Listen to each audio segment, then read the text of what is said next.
Wah, katanya pendaftaran CPNS akan buka lagi loh tahun ini. Nah, di video kali ini saya akan membahas sejumlah formasi yang biasanya dibuka untuk lulusan SMA, SMK, dan sederajat. Saya juga akan membahas dokumen apa saja yang perlu teman-teman persiapkan biar daftarnya lancar.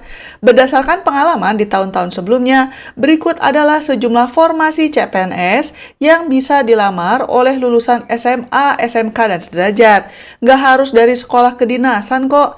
Yang pertama ada Kementerian Hukum dan Hak Asasi Manusia. Ini merupakan salah satu kementerian favorit untuk lulusan SMA dan SMK, soalnya banyak formasi yang bisa dilamar. Contohnya aja sebagai sipir alias penjaga tahanan, tenaga kesehatan, teknisi, dan sebagainya. Selanjutnya ada Kementerian Perhubungan. Kemenhub ini konon akan membuka lowongan yang terkait dengan jabatan penerbang, petugas aviation security, teknisi penelitian dan rekayasa, petugas pertolongan kecelakaan penerbangan, dan juga petugas pemadam kebakaran. Sementara itu, ada juga Badan SAR Nasional alias Basarnas yang biasanya membuka formasi untuk lulusan SMA dan sederajat untuk menjadi rescuer atau penyelamat yang ditugaskan di berbagai daerah di Indonesia. Untuk Kementerian Lingkungan Hidup dan Kehutanan, mereka biasanya membuka formasi untuk menjadi ranger alias polisi hutan di area kehutanan dan pertanian.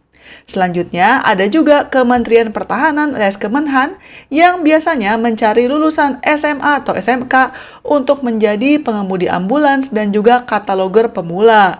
Buat yang belum tahu, kataloger ini adalah orang yang diberi wewenang untuk melakukan kegiatan kodifikasi material sistem NSN alias nomor sediaan nasional. Ini Mimin rangkum di sini formasinya ya. Buat teman-teman yang butuh, silakan aja di screenshot. By the way, masih banyak kok lowongan pekerjaan lain yang bisa kalian pertimbangkan sebagai lulusan SMA atau SMK. Silakan klik link di pojok kanan atas atau di deskripsi, karena saya pernah merangkum sejumlah pekerjaan bergaji tinggi yang bisa dilakukan oleh lulusan SMA dan sederajat. Oke, selanjutnya, mari kita bahas apa saja dokumen yang perlu teman-teman persiapkan untuk mendaftar CPNS. Dari tahun ke tahun biasanya nggak jauh berbeda ya guys, yaitu KTP maksimal 200 KB dalam format JPEG, pas foto berlatar belakang merah maksimal 200 KB dalam format JPEG juga, swafoto alias selfie maksimal 200 KB dalam format JPEG, ijazah atau sertifikat pendidikan maksimal 800 KB dalam format PDF. Kalian juga perlu menyediakan transkrip nilai yang maksimal berukuran 500 KB dalam format PDF. Kalian juga perlu menyediakan surat lamaran bermaterai dengan maksimal ukurannya 300 KB dalam format PDF juga. Nanti tergantung departemennya ya teman-teman, mereka mungkin akan meminta dokumen pendukung lainnya yang biasanya maksimalnya adalah 800 KB dalam format PDF per filenya. Dokumen pendukungnya jenisnya akan tergantung formasinya ya. Ini bisa TOEFL alias tes bahasa Inggris, sertifikat keahlian, dan sebagainya. By the way, batas usia pelamar CPNS minimal adalah 18 tahun atau maksimal 35 tahun pada saat mendaftar. Pengecualiannya cuma untuk dokter spesialis, peneliti, atau lulusan S3 yang bisa daftar sampai usia 40 tahun. Jadi, kalau usia kalian tidak sesuai dengan range yang diminta, misalnya aja kalian terlalu muda nih, ya sebaiknya cari alternatif pekerjaan lain dulu sembari menunggu umurnya cukup untuk melamar CPNS. Sambil menunggu pendaftaran CPNS dibuka, ini bukan berarti kalian bisa bengong-bengong juga. Untuk memperbesar kemungkinan kalian keterima, ada beberapa hal yang bisa kalian lakukan. Yang pertama, cek tuh KTP dan ijazah kalian. Tentunya KTP-nya harus yang masih berlaku ya, kalau enggak ya silakan diurus dulu. Tapi hal lain yang juga harus diperhatikan adalah ejaan nama yang konsisten antara kartu identitas, kartu keluarga, dan juga ijazah kalian.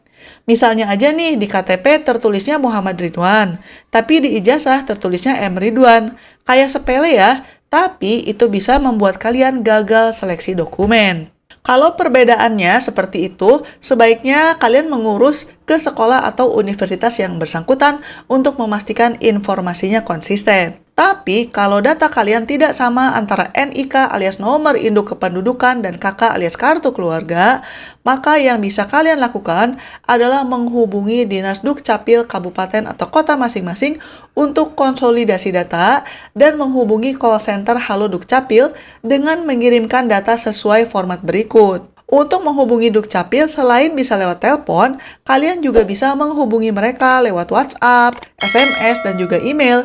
Ini informasinya Mimin taruh di sini ya. Yang gak kalah penting, saya sarankan teman-teman juga mempersiapkan diri untuk tes CPNS karena lulusnya gak gampang. Jadi, setelah seleksi dokumen, maka kalian akan diminta untuk mengikuti ujian masuk berbasis komputer supaya prosesnya lebih adil dan akurat. Karena pelamar CPNS itu jumlahnya banyak banget sementara jumlah komputernya terbatas, pelamar yang lolos seleksi dokumen biasanya dibagi dalam berbagai batch untuk mengikuti tesnya. Pertanyaan yang muncul di tiap komputer itu bisa berbeda-beda urutannya. Makanya percuma aja kalau kalian mau nyontek meja sebelah. Ada dua jenis tes yang akan dihadapi oleh peserta CPNS. Yang pertama adalah seleksi kemampuan dasar alias SKD. Nah, yang ini sama untuk semua jabatan atau formasi. Dan yang kedua adalah SKB atau seleksi kemampuan bidang. Nah, ini pertanyaannya akan tergantung jabatan atau formasinya. Nilai SKD dan SKB ini akan dijumlahkan untuk mendapatkan nilai akhir yang akan digunakan untuk memperebutkan posisi yang tersedia. Kita bahas pertama dari SKD ya. Seleksi kemampuan dasar atau SKD ini adalah tes dasar yang sama untuk semua jabatan dan formasi. Biasanya ada 100 soal yang harus dijawab dalam 90 menit. Berarti untuk tiap soalnya, Anda punya kurang dari 1 menit untuk menjawab. Pengerjaannya tidak harus berurutan, tapi saya sarankan diisi semua karena kalau jawabnya salah pun tidak ada sistem minus. SKD ini dibagi lagi menjadi 3 bagian, yaitu tes wawasan kebangsaan, tes intelijensi umum, dan juga tes karakteristik pribadi. Selanjutnya, ada juga yang dinamakan seleksi kemampuan bidang atau SKB. Nah, soal-soal yang ditanyakan dalam SKB ini berbeda-beda tergantung jabatan dan formasinya. Pertanyaan untuk yang mau masuk ke Kemenristek Dikti itu akan berbeda dengan yang mau menjadi tenaga pendidik. Tapi enaknya zaman sekarang, ada berbagai website yang merangkum contoh-contoh soal dari tahun sebelumnya dan juga sudah dilengkapi jawabannya. Jadi kalian tinggal rajin-rajin aja untuk mencari informasinya. Jangan lupa untuk like dan subscribe dan selamat mencari uang tambahan. Bye-bye!